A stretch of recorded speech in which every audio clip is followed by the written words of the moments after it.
No episódio anterior, a primeira temporada será sobre Harry Potter. A história de Harry Potter, o que tem de questões políticas, sociais, culturais ali no meio e às vezes meio escondido? Como é que é Harry Potter nesse final dos anos 90, início dos anos 2000? É um paralelo ao nazismo. É a perspectiva de destruir, não apenas derrotar a oposição. E é exatamente isso que se faz com a Ordem da Fênix. Que é a ideia de cultuar um líder. É a questão da propaganda e das simbologias usadas pelo governo Voldemort. Será que se esgotaram as referências, as analogias históricas, sociais? Essa é a próxima referência que você vai pegar aqui no Eu Entendi a Referência. I have a dream that one day trabalhadores do Brasil hasta la victoria sempre. Nein, nein, nein, nein, nein, nein, nein.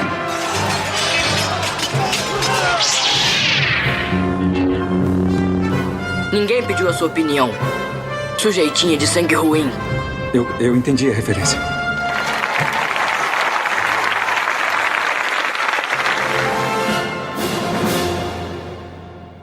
Fala, figura!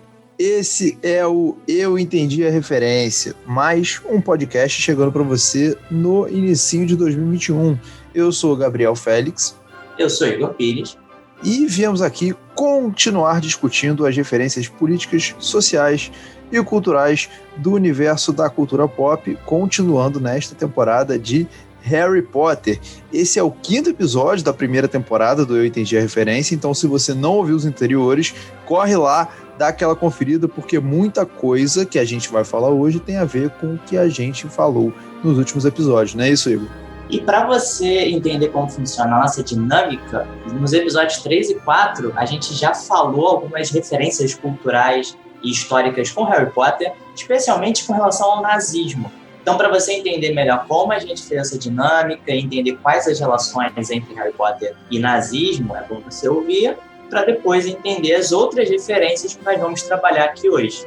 Porque o nazismo ficou lá atrás, nos 2 últimos episódios. Hoje nós falaremos sobre outras possíveis referências da história criada pela J.K. Pois é, a gente avisa logo que tem spoiler para caceta. Então, só fica aqui quem já conhece a história ou não se importa de tomar um spoiler brabo sobre Harry Potter. Então, vamos embora.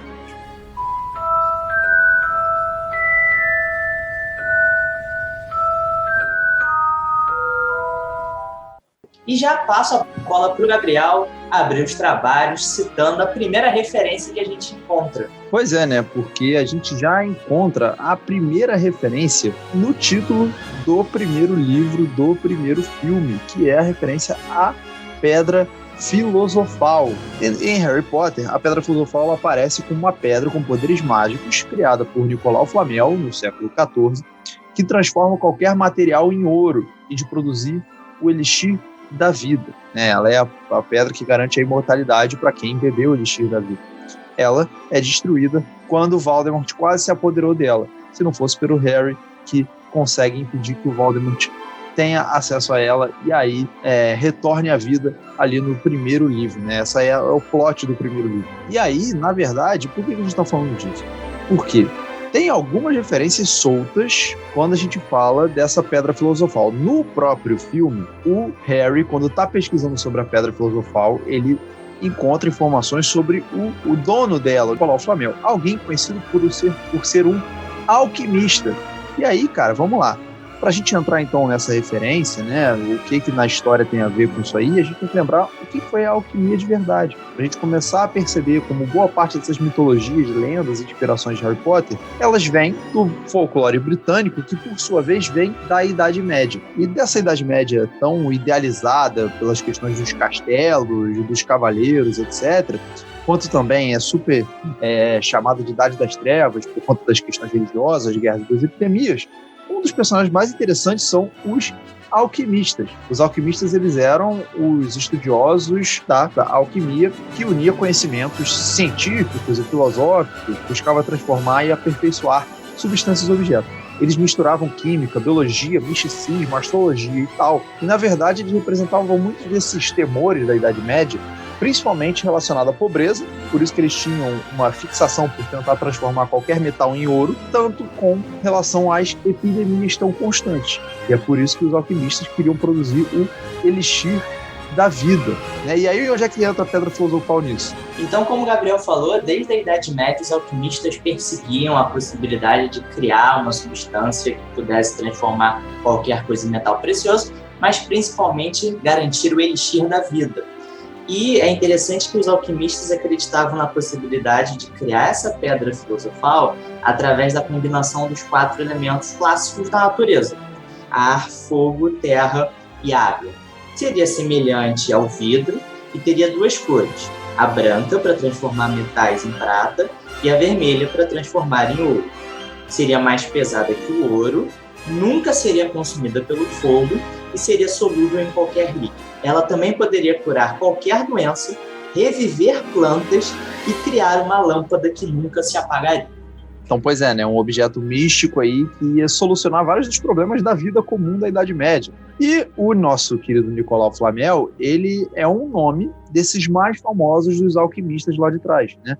Na verdade, ele foi um escrivão, copista e vendedor de livros de sucesso na França do século XIV. E durante esse momento, né, durante esse tempo, ele escreveu alguns trabalhos, supostamente sobre a sua criação da pedra filosofal, né? Ele é considerado até hoje um dos grandes nomes da alquimia, e alguns elementos assim da história dele vão criando essa questão dele ter sido um grande alquimista ou sua relação com a pedra filosofal. Ele morreu aos 86 anos, assim, supostamente ninguém sabe a data de nascimento comprovada dele, o que era uma idade extremamente avançada, então por isso as pessoas acreditavam que ele tinha algum tipo de elixir da vida e coisa do tipo, e aí dizia-se que ele tinha sido capaz de criar a pedra filosofal, tendo feito o elixir da vida para ele e para a esposa dele. Então, essas curiosidades sobre a pedra filosofal e o Nicolau Flamel não foram inventadas pela J.K. Rowling. Aqui está. Nicolau Flamel é o único que produz a pedra filosofal. O quê?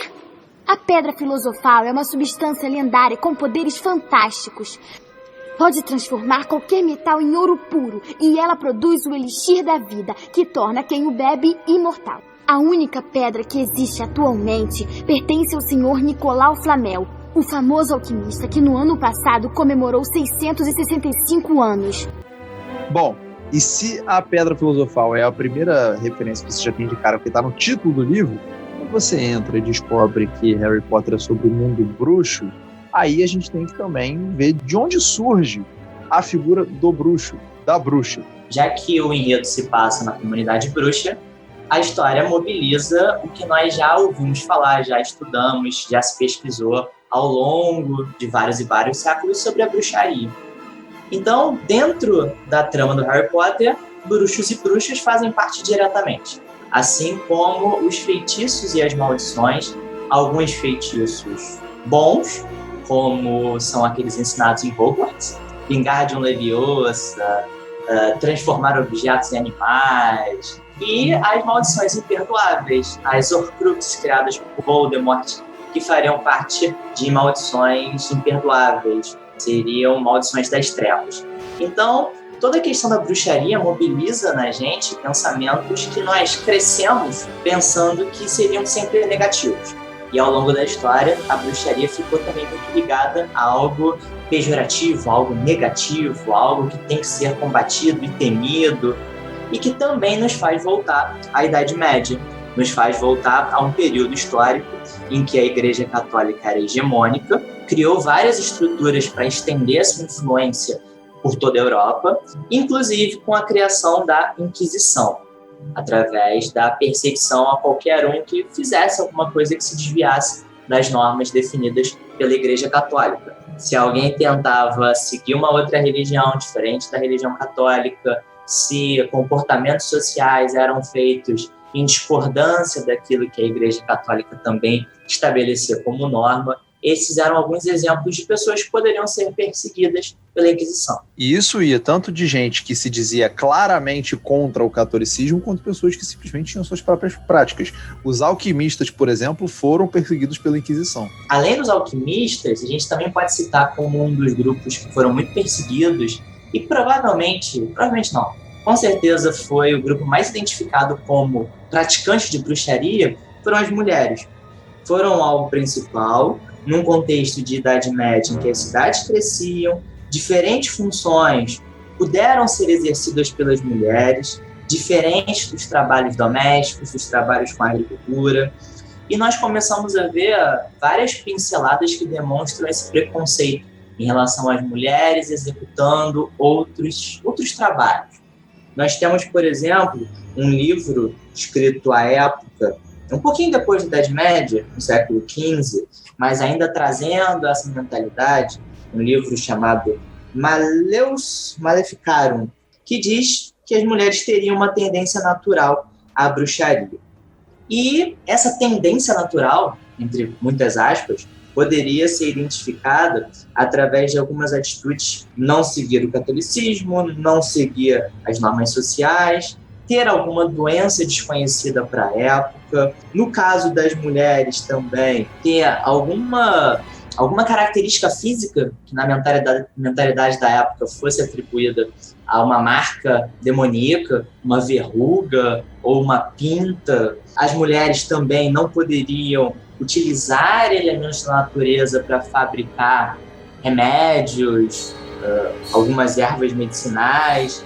Isso também era entendido como um conhecimento que fugia do catolicismo e entraria em práticas ligadas ao demônio. Por conta desse preconceito muito direcionado às mulheres, também se buscou definir algumas formas de reconhecer quem poderia ser uma bruxa.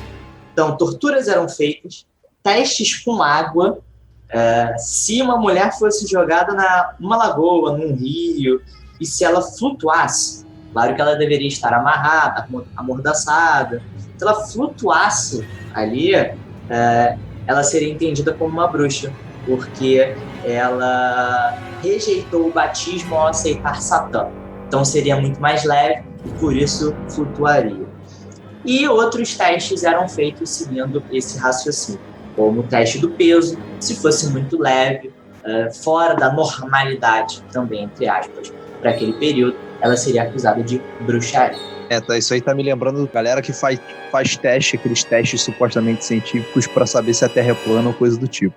Mas enfim, só para lembrar, cara, que isso tá totalmente ligado a uma demonização da mulher durante a Idade Média. Por quê? Uma cultura tão católica, de mentalidade tão fechada, tão circunscrita pela dominação da Igreja Católica, as mulheres, com o passar do tempo, elas passaram a representar uma tentação ao homem que queria ser casto, que queria seguir os desígnios de Deus, né? Então os católicos, os clérigos vão pegar desde lá de trás a história de Adão e Eva para justificar a ideia de que a mulher estava associada ao pecado, de que a mulher estava associada ao desvio das regras, ao desvio do bom caminho. Exatamente por isso se cria a expressão é um pedaço de mau caminho, né? Como se a culpa do desvio de conduta do homem fosse a mulher. E aí ela vai sendo demonizada ao longo do tempo, e todas as mulheres que se recusavam a estar dentro daquele papel social de mulher doméstica dentro de casa, que se submetia só àquela estrutura específica criada pelo paternalismo, patriarcalismo judaico lá de trás, né, que a Idade Média vai se inspirar, elas vão ser acusadas de bruxaria. E é até interessante a gente voltar a Harry Potter para identificar uma cena que se parece com a Inquisição. No quarto livro, Cálice de Fogo, uma cena em que há um julgamento para reconhecer, para prender comensais da morte. E o Bartol Crouch Jr. é denunciado nesse momento pelo Igor Karkaroff. Nós temos vários bruxos num local circular e toda aquela dinâmica de uma pessoa presa tendo que denunciar outras para ver se livrava ou tinha uma pena menor, remete muito à Inquisição. Pelo menos aquela ambientação, aquela sensação ao ver a cena, nos faz relembrar como era a Inquisição. Igor Karkaroff, você foi trazido de Azkaban por vontade própria para apresentar provas a este conselho. Caso seu testemunho seja significativo, o conselho poderá se dispor a ordenar sua liberdade imediata.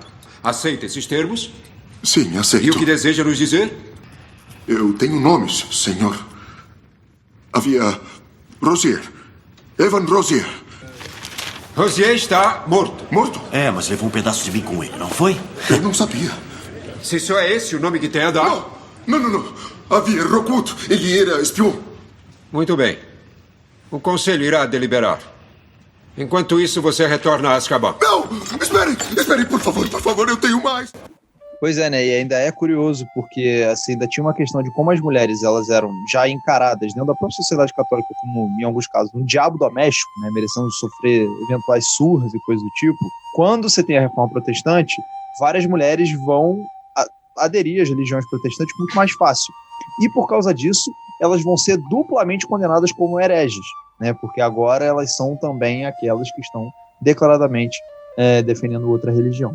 Nós estamos citando muito a Idade Média, e um dos bruxos magos muito famosos e identificados relacionados à Idade Média é o Merlin, que também aparece em Harry Potter, não é, Gabriel?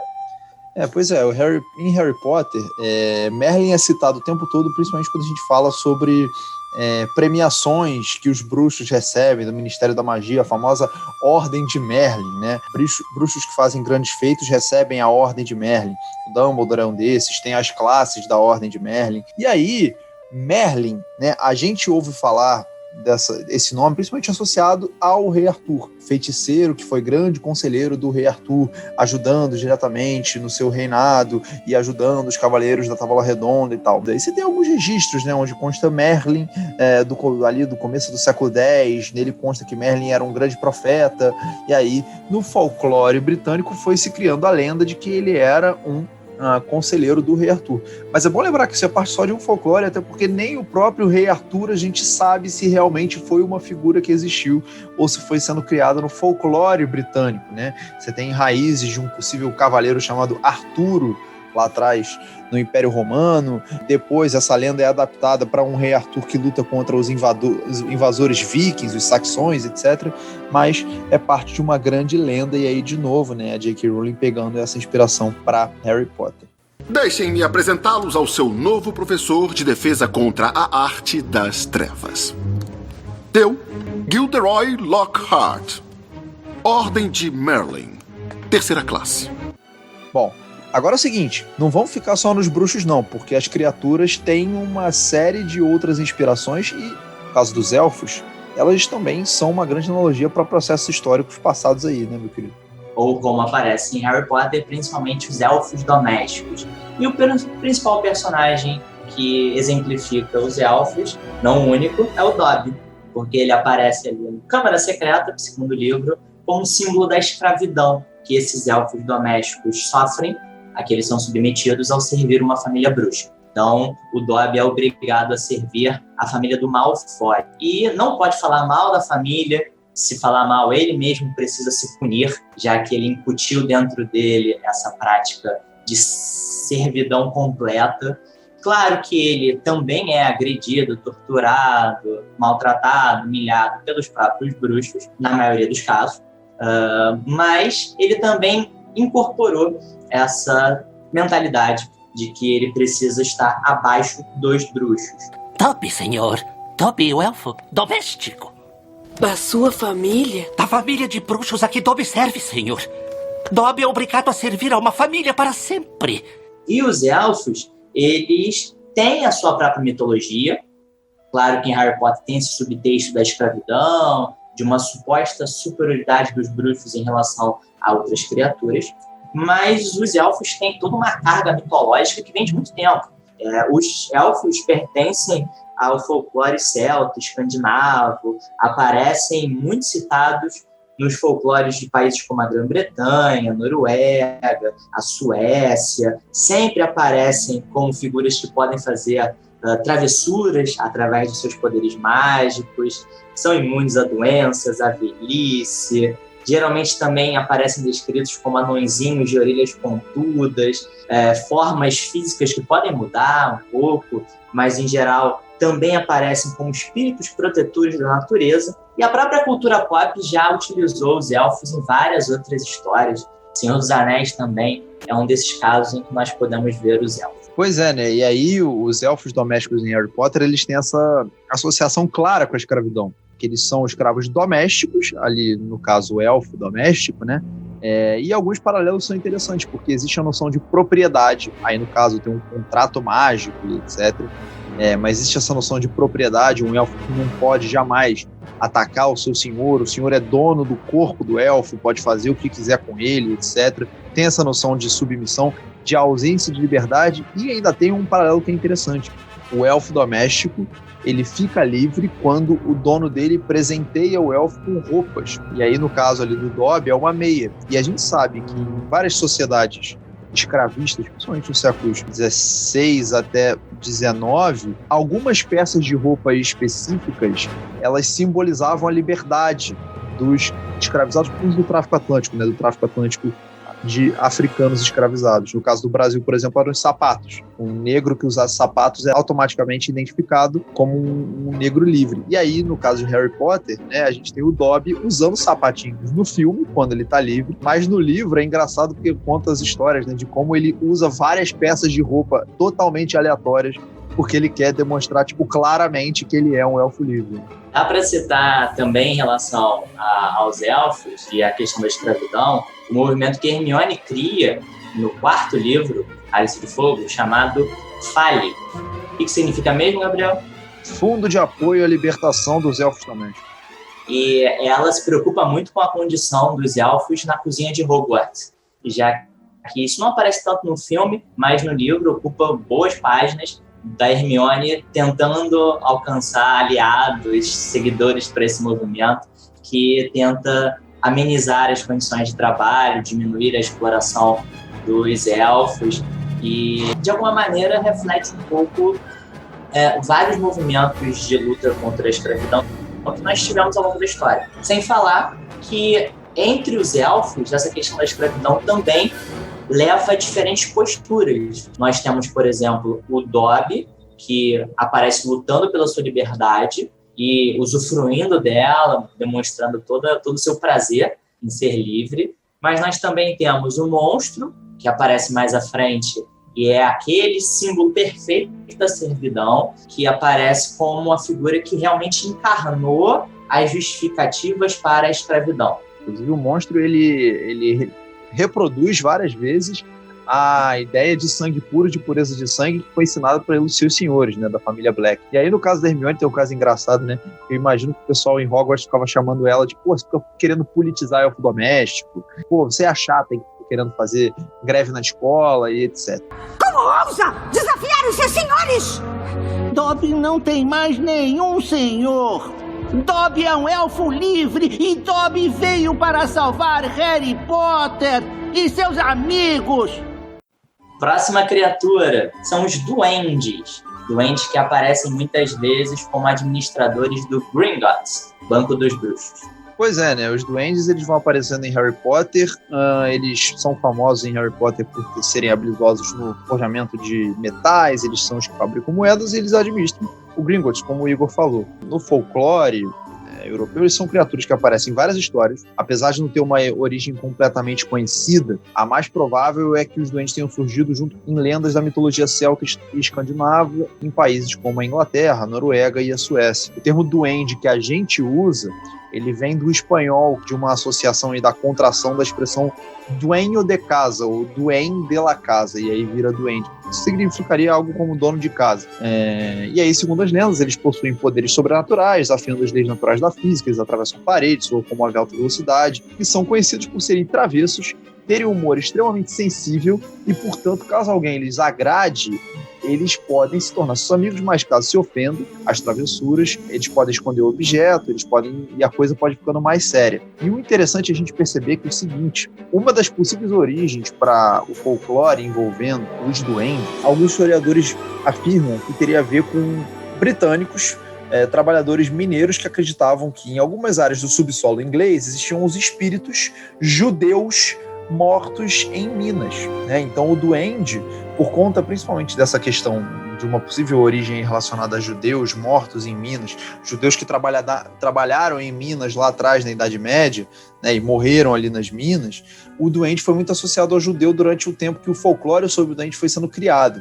Então, até os atributos físicos dos duendes, narigudo, orelha pontuda, etc., parará, eles vão sendo associados aos judeus ao longo do tempo. E em Harry Potter, acaba que essa ligação entre duende e estereótipos judeus, como associação com dinheiro, gananciosos, ligados a bancos, etc., vão aparecer. Aí é aquilo, né? A gente não tem como saber se a J.K. Rowling ela sabia que essa associação existia, ela colocou em Harry Potter, ou se ela não sabia. Mas o fato é que, aparecendo em Harry Potter, ela continua reforçando um pouco desse estereótipo. Ou o fato é que a gente pode fazer essa leitura, mesmo que não tivesse sido a intenção original dela, a gente consegue fazer essa associação, que carrega muitos estereótipos e não se limita apenas àquele primeiro pensamento que às vezes a gente tem, de forma anedótica, do duende como uma criatura que está no final do arco-íris com um pote de ouro. Tem outros vários significados mais pesados por trás. Pois é, né? E até no folclore europeu você tem... Porque a gente tem essa tradução do duende, mas ele é muito misturado. Se pega do inglês, por exemplo, tem várias palavras que podem significar duende, dwarfs, goblins, etc. Então vai misturando, vai chegando até essa tradução, ela vai dificultando. Mas o fato é que, apesar da gente ter mostrado nos outros episódios que Harry Potter é um grande manifesto contra preconceitos, etc., aqui, nesse caso específico, a gente tem um reforço do estereótipo. Hagrid, o que exatamente são essas coisas? São doentes, Harry. Embora sejam inteligentes, não são criaturas muito amigáveis. Fique perto de mim. Mas vamos lá, vamos para as próximas criaturas. Qual é a próxima, Igor? Os centauros. Alguns personagens que nós conhecemos são centauros, que habitam principalmente a Floresta Proibida próxima a Hogwarts. E o centauro é interessante porque ele também tem um histórico bem antigo, ele já é citado na mitologia grega, então na Grécia Antiga já existiam referências a ele. Segundo os gregos, os centauros eram filhos de Ixion com Nefel, uma nuvem que replicava a deusa Hera. Por outro lado, existem outras versões que defendem que todos são filhos de um centauro único que cruzou com éguas magnesianas. Então, envolvendo povos que habitavam a antiguidade próximos à Grécia Antiga. Mais especificamente, os gregos acreditavam que os centauros viviam nas planícies da Arcádia e da Tessália. Então, basicamente, né, as evidências apontariam que o início dessa mitologia sobre os centauros vem de tribos selvagens que viviam nas áreas próximas à Grécia Antiga. E é interessante como em Harry Potter, os centauros também são utilizados para debater a questão do preconceito. Porque se a gente analisar os atributos físicos, em alguns momentos de Harry Potter, a gente vê personagens demonstrando preconceito em relação ao centauro como um ser mestiço, como um ser que também seria inferior. Por exemplo, Dolores Umbridge, aquela professora odiosa, se referindo de forma pejorativa aos centauros que apareceram na Floresta Proibida. E aí, cara, é interessante, o Igor falou sobre os centauros, uma dessas criaturas que teriam sua origem, né, na mitologia grega, e várias das outras que aparecem em Harry Potter também têm origens na mitologia grega. Né? A gente tem o hipogrifo, no caso, o micus, a mistura ali de ave com cavalo, coisa do tipo. Né? A gente tem os lobisomens, que também têm a sua origem na Grécia Antiga, e os gigantes também aparecem em Harry Potter e fazem parte de mitologias, têm origem também em mitologias gregas. Esses três, principalmente lobisomens e gigantes, eles aparecem em variadas mitologias ao longo do mundo, o que mostra pra gente como a cultura grega, a mitologia grega, as influências da civilização grega foram se espalhando também pelo mundo todo, incorporando novos elementos, e aí vão aparecendo, vão tendo suas heranças até hoje no imaginário popular de várias partes do mundo. Ele não é uma beleza? Cumprimentem o bicuço. Hagrid, o que exatamente é isso? Isso, Rony, é o hipogrifo. Depois de passar pelas criaturas, um outro elemento que nós precisamos falar, porque rende muita coisa interessante, são as escolas do mundo bruxo. Nós acompanhamos muito mais Hogwarts, na Inglaterra, e o mundo bruxo inglês. Mas nós temos outras escolas localizadas em outras partes. Então, nós temos outros dois grandes exemplos que aparecem em Cálice de Fogo, de escolas que vêm do leste europeu e da França. Mas a J.K. Rowling, ela usa muito dos estereótipos relacionados a esses lugares na hora de criar os personagens dessas escolas, né? Então, Beauxbatons, por exemplo, ó, tem o estereótipo das meninas francesas indefesas e coisas do tipo, muito belas, mas não tão habilidosas ou corajosas em magia.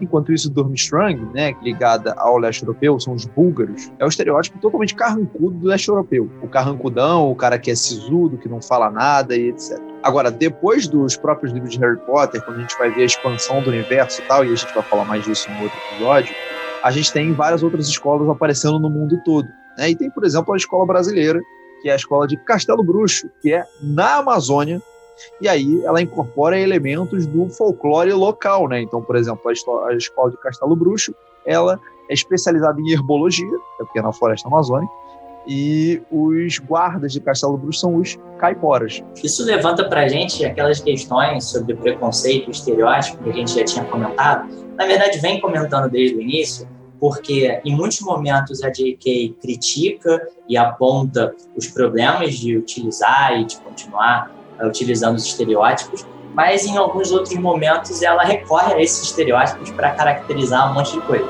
Então, a gente fica pensando como seria o Castelo Bruxo se ele por acaso aparecesse em Harry Potter, ou se alguma expansão do universo de Harry Potter, seja em algum outro filme ou em alguma outra produção desse universo, como seria o Castelo Bruxo, como seriam os personagens que habitam o Castelo Bruxo. Já tem um pouco esse estereótipo do Brasil como grande natureza, esse país tropical, por ser sediado na Amazônia. Como seriam os bruxos que viveriam em Castelo Bruxo? É uma questão para a gente refletir.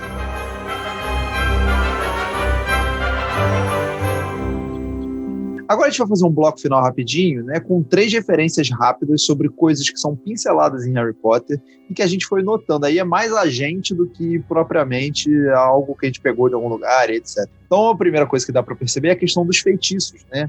E todos os vocábulos que fazem com que as mágicas sejam feitas, eles são inspirados em latim, né, em expressões do latim.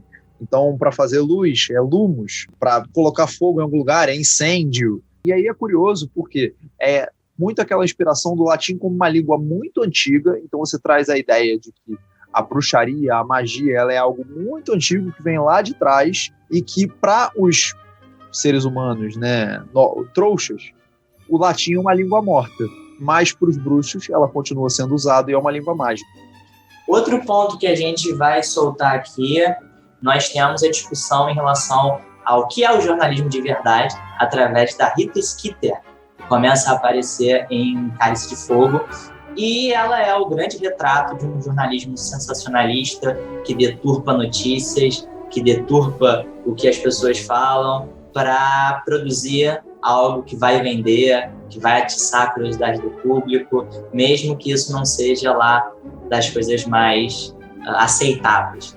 Então, a gente tem, por exemplo, o interesse muito grande que ela tem pelo Harry Potter, pela história dele, pelo passado dele, e ela faz uma matéria quando ele entra no torneio Tribruxo com Cálice de Fogo, deturpando tudo aquilo que ele falou, para ele parecer essa figura frágil, herdeiro, algo que ela nunca falou, mas que ela utiliza aquilo para vender. Pois é, né? E aí tá muito ligado ao contexto da Inglaterra e a questão dos tabloides e etc, né? Tem até uma entrevista da J.K. Rowling que ela diz que ela criou a Rita Skeeter, aparece só no 4º livro, que é exatamente logo do momento em que Harry Potter vira um turbilhão e em que a vida da J.K. Rowling começa a ser cutucada. E aí os tabloides começam a ir atrás dela. E por último, e aí aqui, né, nós somos 2 professores de história fazendo um esforço para tornar a história mais interessante, uma sacada que eu acho muito boa e que ela aparece nos livros e não nos filmes, é que a aula de história da magia, ela é apresentada o tempo todo como uma aula chatíssima, chatérrima, que é dada por um fantasma, né? O professor Beans, ele é um fantasma que supostamente viveu aquilo tudo e ele tá dando a aula de história da magia. O que é uma bela de uma cutucada aí no ensino de história e como a aula de história pode ser chata. Mas, no caso aqui nesse podcast, a gente está tentando fazer ser o contrário. Cada sutil ou nem tanto da J.K., que talvez não fosse fã de alguns professores de história que ela teve, para criar o professor Beans e mostrar que a história da magia é realmente, como o Gabriel falou, ensinada por um fantasma que desperta o sono dos alunos e que, na verdade, só precisam decorar os acontecimentos para passar de ano, para ser aprovado nos exames. Ou seja, um ensino decoreba que vocês, com certeza, já tiveram a infelicidade de passar em algum momento da vida. Falar em história, né, para a gente fechar este podcast aqui. Lembra que no primeiro episódio a gente disse para vocês que a gente ia dividir a temporada em 3 partes. A primeira seria sobre o contexto de Harry Potter, o que estava acontecendo quando Harry Potter é lançado e a própria história da produção de Harry Potter. Depois a gente começou a explicar como que a história ou elementos históricos aparecem dentro de Harry Potter. Agora, no último episódio do Eu Entendi a Referência, a gente vai mostrar como que Harry Potter interferiu na história, não é isso? Isso aí, nós vamos falar sobre as repercussões de Harry Potter para o mundo, para a sociedade em geral, para a cultura pop, para outras produções que vieram após Harry Potter. Que contribuições ele deixou para alterar o mundo dos livros, o mundo dos filmes, mas também um pouco da sociedade em que nós estamos. Então, essa é a próxima referência que você vai pegar no próximo episódio. I have a dream that one day, trabalhadores do Brasil, hasta la victoria sempre. Nein, nein, nein, nein, nein, nein, nein.